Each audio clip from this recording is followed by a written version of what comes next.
So let's continue with the next topic, that is a new conservatism after 1851. This is topic 2.3 of class 10 history chapter 1. The name of the lesson was Rise of Nationalism in Europe. Earlier we have already completed topic 2.2 and there were 4 videos already done. This is the 5th video of this whole lesson, and again we will be uploading new videos. And this is number 5 video. You can see all the other videos in the playlist that will be given to you. And today we are going to learn a new conservatism that came after 1815. So in the earlier topic we came to know that how the people were under different principalities of Napoleon and the prince, etc., like that. So now when Napoleon was defeated, following the defeat of Napoleon in 1815, the European governments or the kings were driven by a spirit of conservatism. So what is the meaning of the word conservatism? Let us try to understand it first. Now this conservatism means a political philosophy that stressed the importance of tradition and established institutions and customs and preferred gradual development to quick change. So this is like the monarchical system where the conservative, the people those were conservative orthodox people who said that the new changes are not necessary, but even if the new changes come, it should not be very fast, it should be very gradual, and it should be slow. And the people should not be opening up to new ideas. They should not forget what is their past and should preserve what were the rules and regulations of the past, as these are a very important part of the tradition of the conservatism and also the orthodox, the rule of the king and the different kingdoms, etc.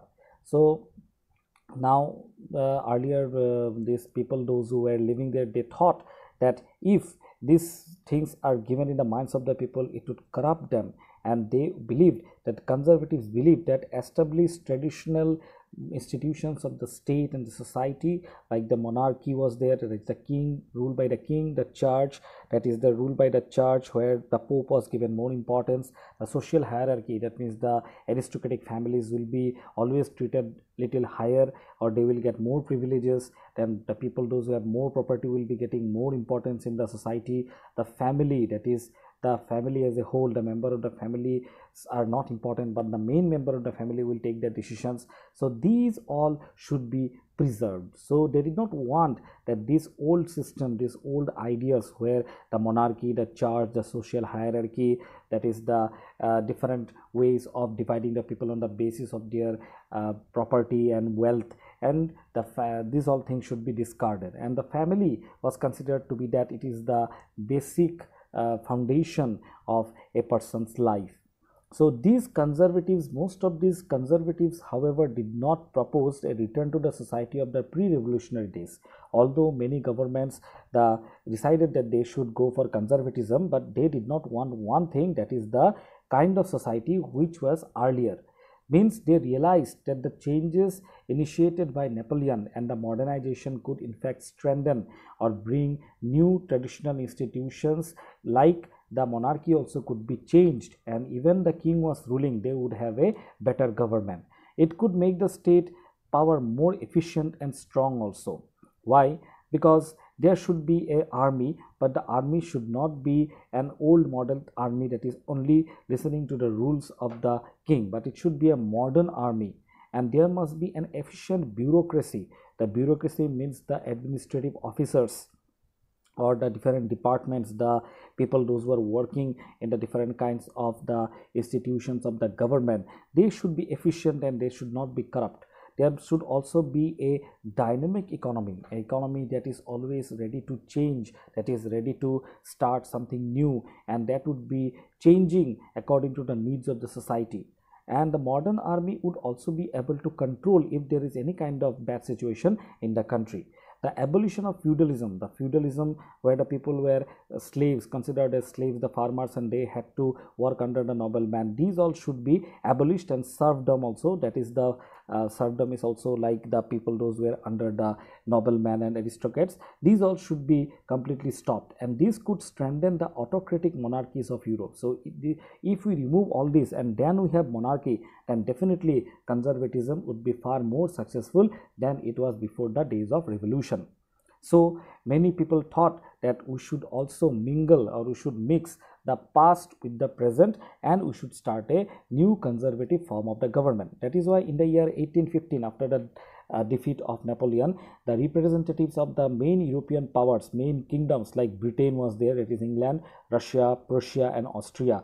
These four countries had actually joined hands together and collectively defeated Napoleon, and after his defeat they wanted to actually shape a new kind of administrative division of the continent of Europe. So they all met at a place called Vienna, that is the capital of Austria, and they wanted to draw up a settlement for Europe, that who will take which part of Europe, which kingdom will go to which king, and this way they wanted to draw up a settlement so that these areas would be under them and they would be able to control it in a very conservative way. So these people, the governments from Britain and Russia and Prussia and Austria, they held one congress or one conference, a meeting, and it was hosted by the Austrian chancellor. Chancellor means you can say the prime minister, that is Duke Metternich. So Duke Metternich was the name of the person, and they all met up and they drew up the Treaty of Vienna in the year 1815 with the object of undoing most of the changes, whatever changes had come about in Europe, whatever changes had come in Europe during the Napoleonic Wars, when Napoleon started wars against the other great monarchs, that they should leave their kingdom and they should give the power to the people. So these changes made a great impact in Europe. And even the Bourbon dynasty, I think you remember in class 9, the Bourbon dynasty was there in 1789.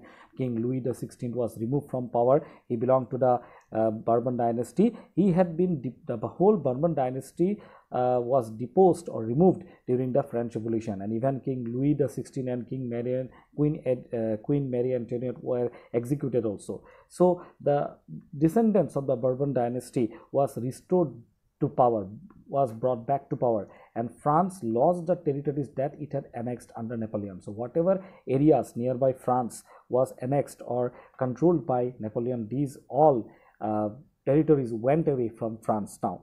So now so many states had been set up, so many new states came up which were completely not owned by any king, and a series of states were set up on the boundaries of France to prevent the French expansion in future. So earlier it was thought that whatever happens, it begins from France only. So from this time the people of France should not be able to expand their ideas in future. That is why the kingdom of the different places like Netherlands, which included Belgium, also was set up in the north side.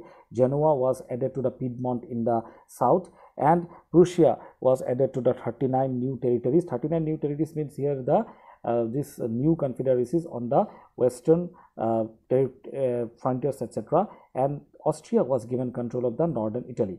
But the confederation of the 39 states that had been set up by Napoleon was left untouched. It was not given importance to any country, and it was left untouched, completely free. And in the east side, that is Russia, was given the part of Poland, while Prussia was given a part of Saxony. So here I said about the 39 new territories. It is not 39 new territories actually. I was referring to some of the new territories on the western frontier. 39 new territories were the 39 states that were already under the confederation of Napoleon. It was left untouched. And in the main intention was that to restore the monarchies, to bring back the monarchical system that had been overthrown by Napoleon, and start a new conservative order in Europe which was free from any kind of evils. Very good. Now conservative regimes set up, they were very good, but in 1815 whatever conservative regimes were set up, they also turned out to be autocratic. They also did not tolerate criticism or dissent or going against or saying anything against the monarchy or against the king, and they sought or tried to curb the activities or stop the activities that questioned or that put different kinds of inquiry about the legitimacy, that whether the autocratic governments were lawfully correct or not. Most of these governments, the conservative regimes, autocratic regimes, impose censorship. They cannot write whatever they wanted to write in the newspapers. The people could not write anything in the newspapers, books or plays and songs, and reflected the ideas of freedom and liberty. These all could not be shown in the newspapers and plays, etc. Here one picture is given where you can see all the people are sitting on a table, the club of thinkers, but they cannot say anything. Why? Because their mouths are covered with the bandages. And here it shows that they are silent. Here it is shown that silence is the first commandment of the learned society. So they are learned people, they know everything, they want to point out their views and opinion, but however they cannot do that, because if they do so, then they will be what? They will be punished, and they have no right to say all these things. So this is the impact of censorship in the society that were started after 1815. So these ideas of liberty and equality were actually started in the French Revolution, and it spread in other places also.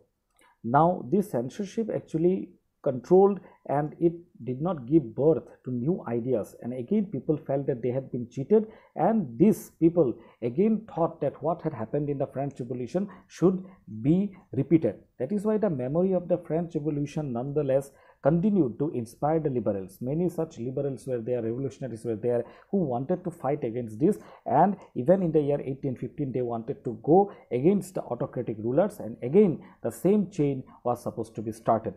One of the major issues taken by the liberal nationalists was that, who criticized the new conservative order, was the freedom of press. So they said that very good, the people have started ruling, but the freedom of the press should be given to the people, because if the kings or even the rulers do something wrong, they should be aware that whatever things are going wrong in the society should be focused or should be written in the press, in the newspapers, in the plays, etc. like that. This gave birth to the revolutionaries, and our next topic is 2.4, that is the revolutionaries.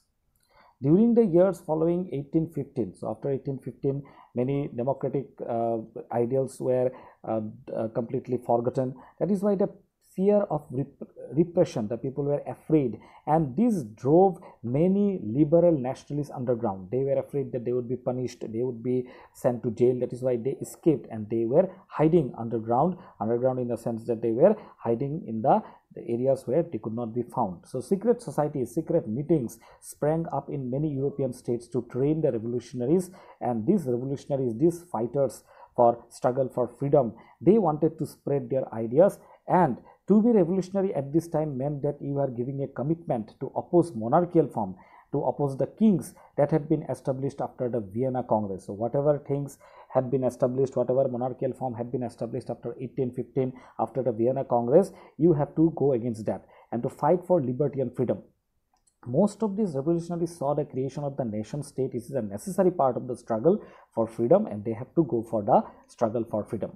One such individual, if you see, was Italian revolutionary or freedom fighter Giuseppe Mazzini, which you got to know earlier also. He was born in Genoa, country of Genoa, in 1807, and he became a member of the secret society of Carbonari, and as a young man of only 24 years, he was sent into exile. Exile means like he was told to sent away from the country. He was not permitted to stay inside the country. He was told to go away from the country for a certain period of time. He cannot enter. So in 1831, why? Because he attempted a revolution in Liguria, in a place called Liguria. So he went against the king. So he subsequently founded two more underground societies.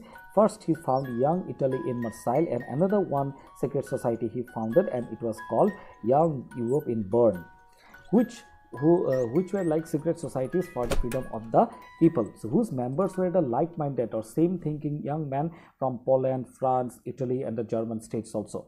Mazzini believed that God had intended nations, or God wanted nations to be the natural units of mankind. God never said that it should be the patchwork or joined by some other kings and all. So God never intended nations to be small kingdoms, should be all like together, and that is why Italy could not be a patchwork of the small states and kingdoms. It had to be forged, it had to be brought together, united into a single unified republic or a big country within a wider alliance of the nations. So all the small wider alliances would happen, and all the nations would come under one republic. This unification was a big problem, and this alone could be done on the basis of Italian liberty.